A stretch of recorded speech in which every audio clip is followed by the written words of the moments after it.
Evans. I'm Frances Weller. A cry for help behind closed doors is happening more often in homes across North Carolina. Authorities report a nearly 70% increase in domestic violence murders in the state just since the COVID-19 pandemic ended. WECT's Anaya Cromartie sat down with an expert from the domestic violence shelter. So, Anaya, do these cases always start with physical abuse? John, no, it often starts with emotional abuse and escalates into violence. My child is in here, and he came in here and he attacked me. I have a firearm, and I did let one run around go because he attacked me. He came on my house. That's a 911 call from Jashay Favors, who was found guilty this week of killing her ex-boyfriend, Anthony Parker. The defense claimed Parker forced his way into her home. She admitted to killing him. Over 2,000 domestic abuse calls were made in the past year.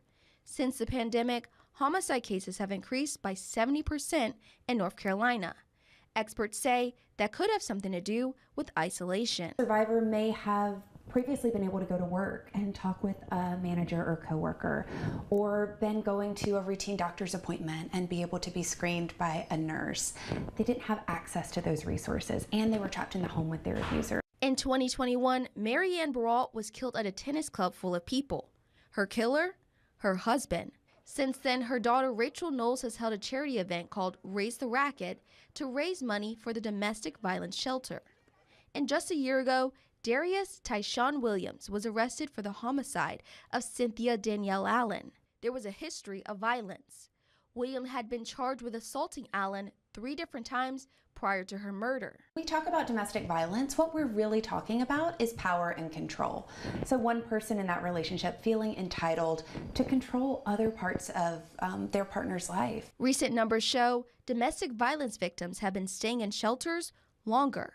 Hooveris says they've seen a 38% increase since 2019. I think healing from violence takes a long time. I don't want someone to remain in an abusive situation one moment longer than they're ready to do that. Hooveris says that's why the shelter is there. She encourages anyone in an abusive situation to seek help before it's too late. If you find yourself in a situation where you need help, you can call the phone number listed on the screen. The domestic violence shelter and services are available 24/7.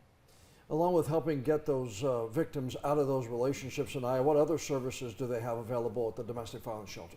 Yeah, so they offer advocacy in courtrooms, programs for children, and peer support groups.